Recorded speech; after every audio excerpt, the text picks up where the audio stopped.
깊은 새벽 아기의 울음소리에 잠에서 깨어나 아기를 챙기는 한 남자. 아침에 러닝머신을 뛰고 좋아하는 사진을 감상하며 하루를 시작하는 그는 한 여자의 남편이자 두 아이의 아빠인 폴입니다. 육아 때문에 지쳐 보이는 아내 사라에게 인사를 하고 오늘도 어김없이 출근을 위해 파리행 열차에 오릅니다. 그는 잘나가는 로펌의 공동 설립자이자 그곳의 변호사로 일하고 있습니다. 점심을 먹고 회사로 돌아가는 길에 사라에게 전화가 와 그녀를 만나러 가는 폴.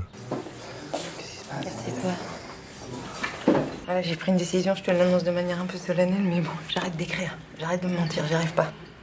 Puis j'en ai marre des refus. 그동안 꾸준히 해왔던 책 집필을 그만두겠다는 사라. Tu pouvais pas me le dire ce soir? J'ai cru que c'était... Que c'était quoi? grave. Grave. Bah non, c'est pas grave. C'est juste moi, c'est juste ma vie. 폴의 반응에 실망한 사라는 자리를 일어났고 폴은 떠나는 사라를 따라갑니다. Je t'ai toujours soutenu, tu le sais, me fais pas ce procès-là, c'est dégueulasse. Je bosse comme un dingue pour t'offrir cette liberté-là, j'y crois, moi. Tu m'as tout fait quitter pour que je reste à la maison. T'as fait ce qui pouvait m'arriver de pire. T'as quelqu'un? C'est ça. T'as pas déjeuné avec Clarisse? Elle m'a annulé au dernier moment. 저녁에 집에 돌아와 사진 작업을 하는 폴. 그는 한때 사진 작가를 꿈꿨지만 아버지의 반대에 부딪혀 그 꿈을 포기했었고 결국 그는 아버지의 바람대로 변호사가 되었습니다. Ça va et toi? Ouais. On boit un verre? Ah ouais? Ah ouais? 잠자리에 들기 전 낮에 다툼은 있고 와인을 마시는 두 사람. C'est quoi? Claudie Bay. C'est bon? C'est très bon? Où t'as trouvé ça? Chez Gérard, à Bastille, à Caverne. 사라가 가져온 좋은 와인 덕분에 두 사람은 싸우지 않고 밤을 보낼 수 있었습니다. Dites-moi du Claudie Bay, deux caisses. 다음 날 어제 마셨던 와인을 더 주문하려던 폴은 와인샵에서 그 와인을 팔지 않는다는 것을 알게 되었고 사라의 거짓말에 미심쩍은 느낌이 들어 일찍 집으로 돌아왔습니다. 하지만 사라는 집에 없었죠. 사랑하는 아들과 놀아주던 폴은 외출했다가 돌아오는 사라를 보게 됩니다. Elle est où, maman? 그런데 그녀는 전화통화를 하며 최근에 보지 못했던 미소를 띠고 있었죠. 그날 저녁 두 사람은 동네 친구의 집에서 열린 이웃들의 모임에 참여합니다. 그곳엔 평소에 폴이 좋아하지 않던 이웃인 사진작가 그렉이 있었죠. On va goûter le vin de notre photographe vedette. T'as vu? Sauvignon blanc, Claudie Belleville. 그런데 그렉이 사라와 마셨던 와인을 가져왔고 사라의 외도를 의심하고 있던 폴은 그렉을 주시합니다. 그리고 얼마 되지 않아 그 의심을 증명이라도 하듯 그렉과 사라의 미묘한 접촉이 폴의 눈에 들어왔죠. 충격받은 폴은 과음을 하게 되었고 술에 취해 그렉에게 시비를 걸었습니다. Bon, bon, bon, bon. Paul. Qu'est-ce qu'on va faire? Paul. Qu'est-ce qu'on fait? Paul. Oui, je t'écoute, Sarah. Bovary. 그러다가 결국 그를 말리던 사라에게도 사람들 앞에서 모욕을 주고 말았죠. 결국 사라는 혼자 집으로 돌아갔고 분위기가 망가진 모임도 끝이 납니다. T'es réveillé? 폴은 친구의 집에서 자고 다음날 집으로 돌아옵니다. 하지만 사라가 이혼하자는 쪽지를 남겨둔 채 아이들과 떠난 뒤였죠. 텅 빈 집에 있다가 화가 난 폴은 모든 일의 원흉이라고 생각한 그렉을 찾아갑니다. 그렉의 집에 있는 사라의 스카프를 보고 그렉과 진실을 이야기하게 되는 폴. Depuis quand? Sarah et moi? Quelques semaines, je dirais. 그렉은 부정하지 않고 당당하게 사라와의 관계를 실토했고 현실에 치여 살고 있는 폴을 비웃습니다. T'auras jamais les moyens de lui payer le standing Paul Exben. Tu sais ce qu'elle supporte pas chez toi? C'est que tu te détestes toi-même. Il paraît que tu joues la victime. Ah, c'est même plus toi qui baisse ta femme.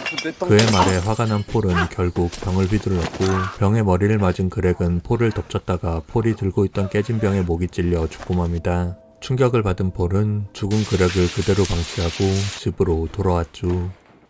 자신이 살인자가 되었다는 사실을 깨닫고 사랑하는 아이들이 살인자의 자식으로 낙인 찍혀 살게 될 미래를 떠올린 폴은 그제서야 현실을 직시합니다. 다시 그렉의 집으로 돌아가 시체를 냉동고로 옮긴 뒤 한동안 다시 깊은 고민에 빠집니다.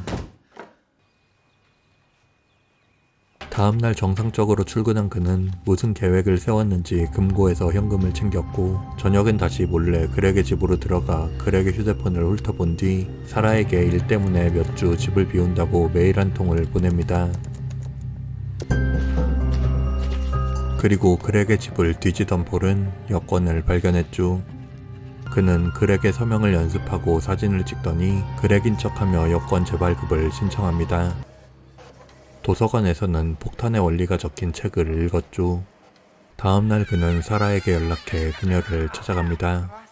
이혼을 하자고 확고하게 말하는 사라에게 폴은 평소와 다르게 별다른 대꾸를 하지 않았고 그저 둘째 아들을 지그시 바라봅니다. Ça va, Polo? Ça va, bien sûr que ça va.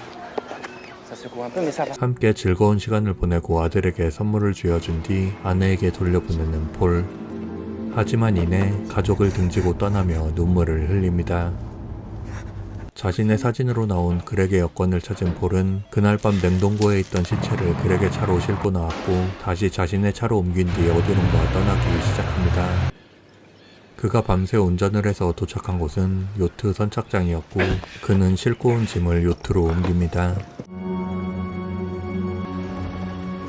바다로 나간 그는 떠오르지 않게 만든 그렉을 물속 깊이 떠나보낸 뒤 요트에 자신의 흔적을 남기더니 준비한 구명정을 타고 육지로 돌아옵니다. 그리고 바다를 바라보며 요트가 폭발하는 것을 확인했죠. 대중교통을 이용해 다시 돌아온 폴은 미리 준비해둔 그렉의 차를 타고 또다시 어디론가 떠나기 시작합니다. 밤낮을 운전해 국경까지 넘어 이탈리아에 도착한 폴. 그는 그렉에 전화해온 사라의 음성 메시지를 듣습니다. Greg, Paul est mort. Ils ont conclu à l'accident. Voilà, c'est un accident, c'est pas autre chose, c'est un accident. 폴이 요트 화재로 사망했다는 소식을 전한 사라는 죄책감을 느끼고 있는 것 같았죠. 폴 또한 살인을 한 죄책감과 다시는 가족을 볼 수 없다는 상실감으로 암울한 하루하루를 이어갑니다. 그러던 어느 날 매일 아침 보던 사진 속 장소를 찾아간 그는 새 삶을 살아보기로 결심합니다.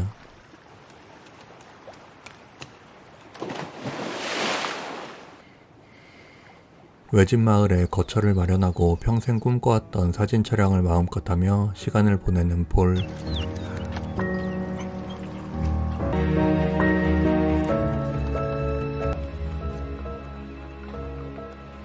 그러다 하루는 동네 식당에서 만난 바톨로메라는 남자와 술을 마시다 Bartolomé. 술에 취한 그를 재워주게 되었습니다.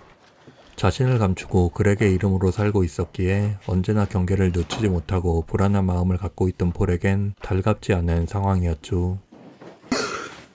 게다가 다음날 아침엔 바톨로메가 말도 없이 사라져 불안감은 계속됩니다. 하지만 아침부터 걸려온 뜻밖의 전화로 새로운 전환점을 맞게 되는 폴. Ivana Levkovic, je suis chef du service photo à Kotor pour le journal de Belgrade. Je travaille avec Bartolomé. C'est très intéressant, vraiment. Mais je vous en parlerai mieux si on se rencontre. 술을 같이 마셨던 바톨로메는 신문사의 편집자였고 폴의 집에 있던 사진을 몰래 신문사로 가져갔는데 신문사에서 사진을 마음에 들어해 연락을 해온 것이었습니다. 그렇게 사진 편집자 이바나를 만난 폴은 사진을 신문에 쓰고 싶다는 긍정적인 대답을 듣게 되었죠. 신문에 사진이 실리며 실력을 인정받게 된 폴. 타인의 꿈들과 현실에 갇혀있던 그는 드디어 자신의 꿈을 펼치게 되었습니다. 폴은 마을 사람들과 어울리고 이바나와 좋은 관계로 발전하며 조금씩 여유를 갖게 됩니다. 꿈에 그리던 개인전도 제안받았죠. I've been following your work for some time. I didn't contact you right away. I want to offer you his place. I don't want a single photo of me in the press. This has got to be a joke. No. I don't care if people think I'm pretentious. If they want my photos, they accept my conditions. 폴은 유명세 때문에 마음이 편치 않았지만 결국 그렉의 이름으로 개인전을 열게 되었습니다. 그리고 그곳엔 많은 사람들이 방문했죠. You know each other apparently. We will go to meet him together. 하지만 그 중에 그렉과 안면이 있는 사람이 찾아왔고 당황한 폴은 그 자리를 도망쳐 버립니다. 두려움과 다시 몰려온 죄책감으로 고통받던 그는 또다시 다른 곳으로 떠나려고 결심합니다.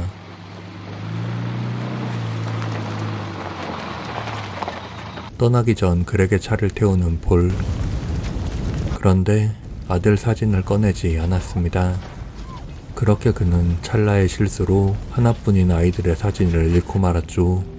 이미 불길에 타버린 것은 그의 과거처럼 되돌릴 수 없었습니다. 그는 유럽을 떠나 더 먼 곳으로 가기 위해 어디론가 떠나는 화물선에 올랐습니다. 그런데 어느 날 알 수 없는 소란스러움을 느껴 잠에서 깨게 되었죠. 사진기를 챙겨 배 위로 올라간 그는 충격적인 장면을 목격합니다. 선원들이 밀항자들을 무참히 폭행하고 있던 것이었죠. 그 장면들을 사진에 담던 폴은 밀항자들을 바다로 던져버리는 참혹한 모습을 보고 소리를 지르고 말았습니다.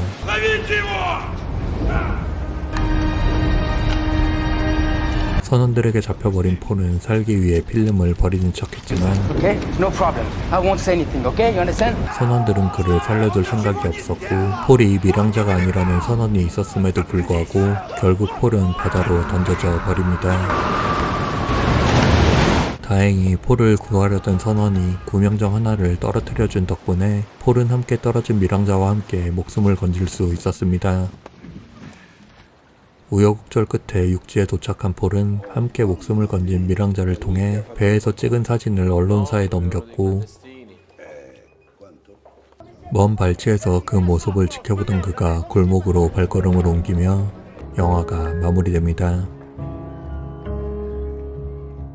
이 영화의 원작인 더글라스 케네디의 소설 빅픽처는 꽤 오랜 기간 베스트셀러로 사랑받았던 작품입니다. 원작은 스릴러적인 요소로도 좋은 평가를 받았지만 현실적인 배경과 섬세한 심리 묘사로 그려지는 작품 속 캐릭터를 통해 공감을 느꼈다는 평가가 많았습니다. 뉴욕이었던 원작의 배경이 영화에서 파리로 바뀌었듯 영화와 원작은 많은 부분에 차이점이 있습니다. 개인적으로 원작의 결말부가 훨씬 박진감 있게 진행되었다고 생각합니다. 끝으로 폴이 사라에게 사라 보바리라고 부른 이유는 고전소설 마담 보바리를 빗대어 부른 것으로 보바리는 현실에 만족하지 못하고 이상만 쫓다가 인생을 망쳐버리는 실패자의 대명사격인 캐릭터입니다. 현실에 불만을 가지며 작가의 꿈을 포기하려 한 사라에게는 상당히 모욕적으로 느껴질 언사였죠. 잔잔한 스릴러 장르를 좋아하시는 분들께 직접 보시길 추천드리며 원작의 결말이 궁금하신 분들께는 원작 소설을 강력 추천드립니다.